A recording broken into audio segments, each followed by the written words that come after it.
My father died on a Tuesday in March, and by the following Monday my brother had already decided what he wanted to do with the money. I want to start there because I think people imagine grief as something that slows a family down, that brings everyone together in a kind of suspended quiet while they figure out what comes next. That is not what happened in my family. My father had been sick for 11 months. We had time to prepare in every practical sense and almost no time at all in the emotional sense, because there is no amount of warning that makes losing a parent feel anything less than sudden when it finally arrives. My name is Olivia Bennett. I am 31 years old. I work as a financial consultant, which is a detail that matters more to this story than almost anything else, because it means I understand money in a way most people do not. I understand how it moves, how it disappears, how it can be made to look like it went somewhere honest when it did not. I did not always use that knowledge on my own family. For 5 years I did not use it at all. I simply trusted. This is the story of what happened when I stopped. My father left an estate that was modest but solid. The house he and my mother had lived in for 30 years, paid off completely. Some savings. A small life insurance policy.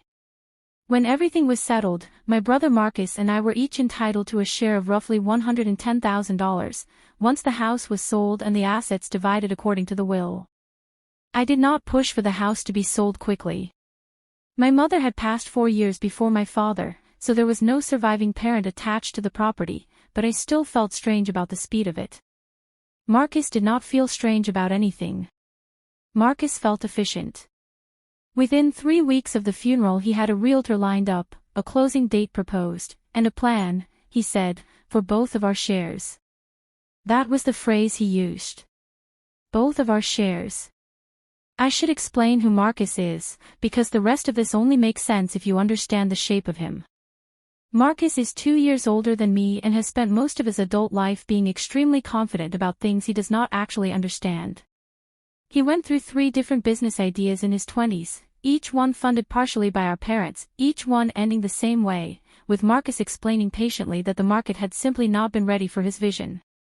Our parents never stopped believing him. I stopped believing him around the time I turned 25, but I never said so out loud, because saying so out loud in my family was treated as betrayal rather than honesty. When Marcus proposed managing both shares together, he framed it as protection. He said combining our inheritance and investing it together would give us better returns than splitting it into 2 smaller, more conservative accounts. He said, a connection to a private investment opportunity through a friend from one of his old business ventures, something in commercial real estate development that was, in his words, the kind of opportunity that only came around once in a lifetime.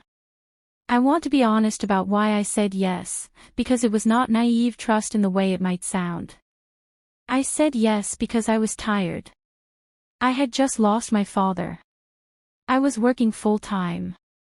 I was managing the estate paperwork largely alone because Marcus was busy, as he always was, with something he considered more urgent. And somewhere underneath all of that exhaustion was a quieter, older feeling I had carried my whole life, the feeling that if I said no to Marcus, if I questioned him directly, it would become a whole event.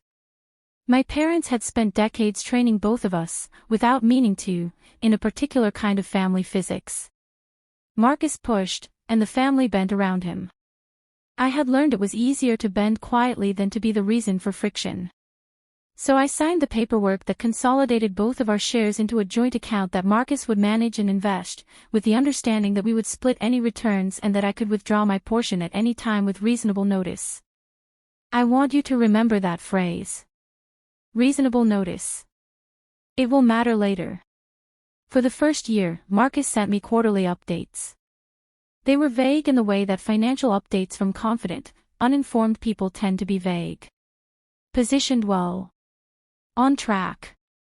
Early stage but promising. I asked questions occasionally and he answered them with enough specific-sounding language that I let it go, because I trusted him, and because, again, I was tired, and because some part of me wanted to believe that for once, Marcus had actually found something solid. In the second year the updates slowed down. In the third year they nearly stopped. I asked about it at a family dinner, casually, the way you ask about something you are starting to worry about but do not yet want to make into a confrontation. Marcus told me the project had hit some delays, the way commercial developments always do, and that patience now would mean a much bigger return later. My mother was no longer there to referee these conversations, and my father had been gone 3 years by then, and there was no one left in the family to ask the question I was too tired to ask directly myself. So I waited. I told myself I was being patient. I told myself Marcus, for all his flaws, would not actually lie to me about something this significant. I was wrong about that. I just did not know it yet. What I did not know, in year 3, was that the commercial real estate opportunity had already failed completely 14 months earlier. What I did not know was that Marcus had used a significant portion of the joint funds, including most of my half, to cover his own mortgage payments after losing his job the year before, a job loss he had never mentioned to me at all. I found this out by accident, the way I find out most important things in my family. Through a bank statement that was never supposed to reach me. It happened on an ordinary Thursday evening in late autumn, almost 4 years after my father's death. I was at Marcus's house for dinner, something we did maybe once every 2 months, a small ritual neither of us particularly looked forward to but both maintained out of the vague sense of obligation siblings carry even when the closeness has thinned out underneath it.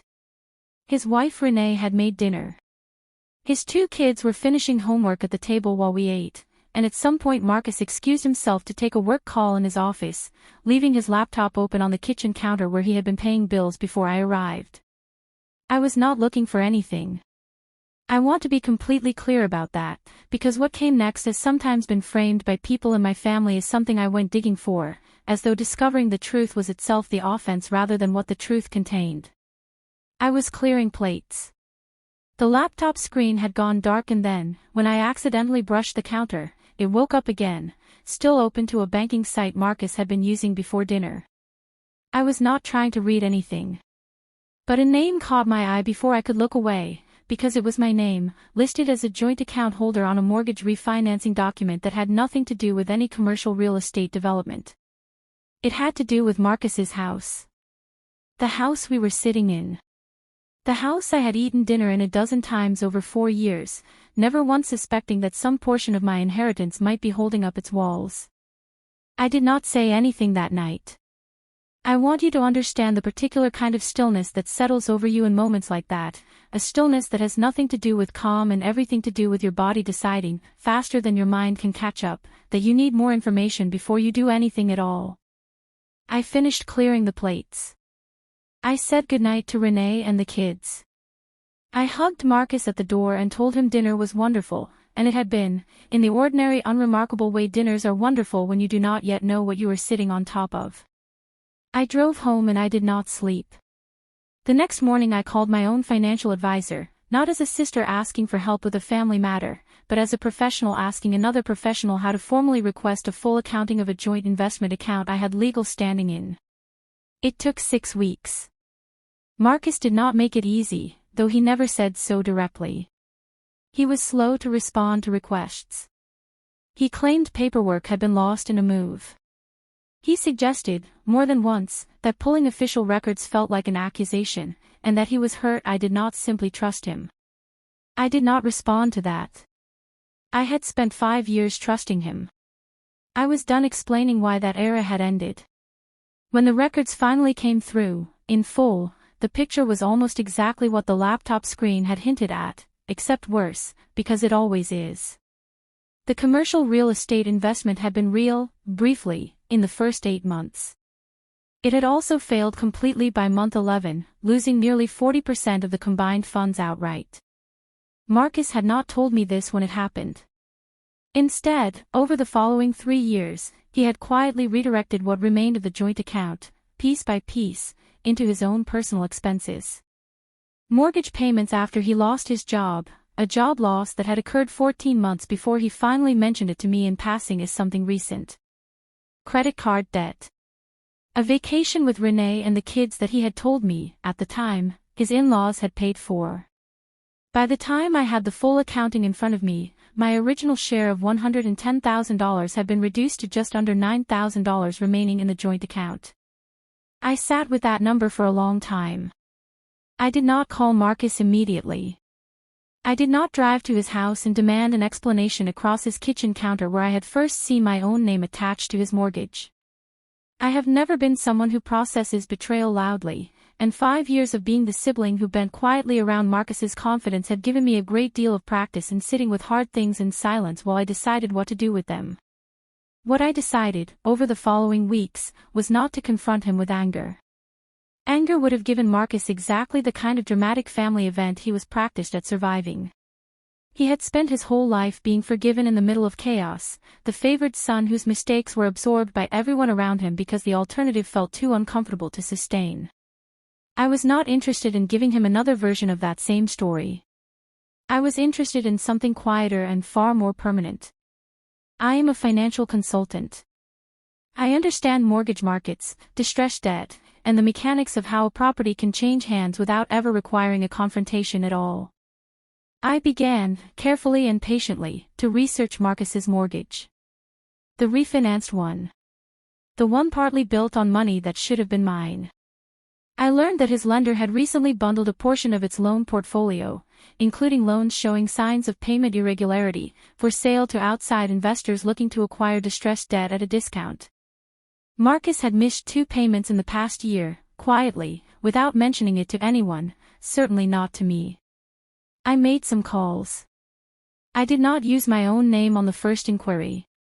I wanted to understand the mechanics fully before I let anyone connect the purchase to me directly. What I found was that for a fraction of what my actual losses had been, I could acquire the debt on my brother's house. I sat with that information the way I had sat with the original number. Quietly. Carefully. For a long time. And then I picked up the phone and made the call that would change everything. Acquiring distressed mortgage debt is not something most people understand how to do, but it is also not the mysterious, shadowy process people sometimes imagine when they hear about it. It is a transaction like any other, conducted through proper legal and financial channels, the kind of thing institutions do every day without anyone outside the industry paying attention. I worked with a lawyer who specialized in this exact kind of acquisition, a woman named Patricia who I had known professionally for years and trusted completely. I explained the situation to her without emotion, the way I would explain any client's circumstances, even though this client was myself and the situation was my own brother. She did not ask me why I wanted to do it. She asked only whether I understood the full weight of what I was about to hold, legally, once the purchase was complete. I told her I understood completely. The acquisition took 11 weeks from my first formal inquiry to final transfer of the debt into my name. Marcus had no idea any of it was happening. He continued making his monthly payments, when he made them at all, to what he believed was still his original lender, never suspecting that the entity now holding his mortgage was his own sister. I want to be honest about something here, because I think it matters. I did not do this to take his house from him. I did not do this out of cruelty or a desire to watch him suffer the way I had quietly suffered for years while he spent what was mine without telling me.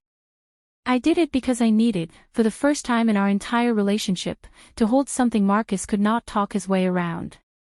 Marcus had spent his whole life relying on the fact that conflict made people uncomfortable enough to back down, that confidence could substitute for honesty, that family loyalty meant absorbing his mistakes without consequence. I wanted, finally, to be the one holding the leverage instead of absorbing it. Once the transfer was complete, Patricia helped me draft a formal letter, the kind any new mortgage holder sends to notify a borrower of a change in servicing. It was professional. It was not cruel. It simply stated, in plain legal language, that the mortgage on his property had been acquired by a new holder, along with instructions for where future payments should be directed. The new holder's name on that letter was Olivia Bennett. I imagine the moment he opened it. I imagine the particular kind of silence that must have settled over his kitchen, the same kitchen where I had first seen my own name attached to his refinancing documents on a laptop screen he never meant for me to see. I imagine him reading my name twice, 3 times, waiting for it to resolve into something that made sense the way names sometimes do when you misread them under stress, and then realizing it did not resolve into anything else. It simply meant exactly what it said. He called me 40 minutes after the letter would have arrived, based on the delivery confirmation Patricia had set up. I let it go to voicemail. He called again 11 minutes later. I let that go too. By the end of that evening there were 9 missed calls and a text message that read simply, "Is this real? Call me." I did not call him back that night. I had spent 5 years being available the moment Marcus needed something, and I was, for the first time, in no particular hurry. I called him the next morning, at a time of my choosing, which felt important in a way I had not expected it to feel. The conversation. He answered before the first ring finished. I told him, calmly, that everything in the letter was accurate. I told him I had discovered, by accident, the full history of what had happened to our combined inheritance, the failed investment he never disclosed, the mortgage payments funded with money that should have been mine, the job loss he hid from me for over a year while continuing to draw from an account he told me was growing. He started explaining. He used the word misunderstanding more than once. He said he had always intended to pay me back. He said the timing had simply never been right. I let him finish completely before I spoke again, because I wanted there to be no version of this conversation where he could later claim I had cut him off or refused to listen. Then I told him what I actually wanted. I was not interested in foreclosing on his house. I told him that directly, because I knew it was the fear sitting underneath every word he had said so far. What I wanted was a formal, legally binding repayment plan, structured the way any legitimate lender would structure one, with real consequences attached if he failed to honor it. I wanted my actual share of our father's inheritance back, with reasonable interest for the years I had gone without it, paid through the very property that had quietly absorbed it in the first place. I told him this was not revenge. I told him it was simply the first time in our relationship that the terms were finally honest, written down, and enforceable instead of dependent on whether Marcus felt like keeping his word that particular year. He agreed. He did not have much choice, and I think some part of him understood, beneath the shock, that this was actually the most fair outcome available to him. We have a formal agreement now, drawn up properly, reviewed by lawyers on both sides.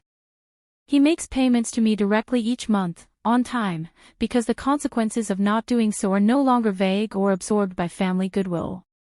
They are specific. They are legal. They are mine to enforce. We still see each other occasionally. Dinners are quieter now.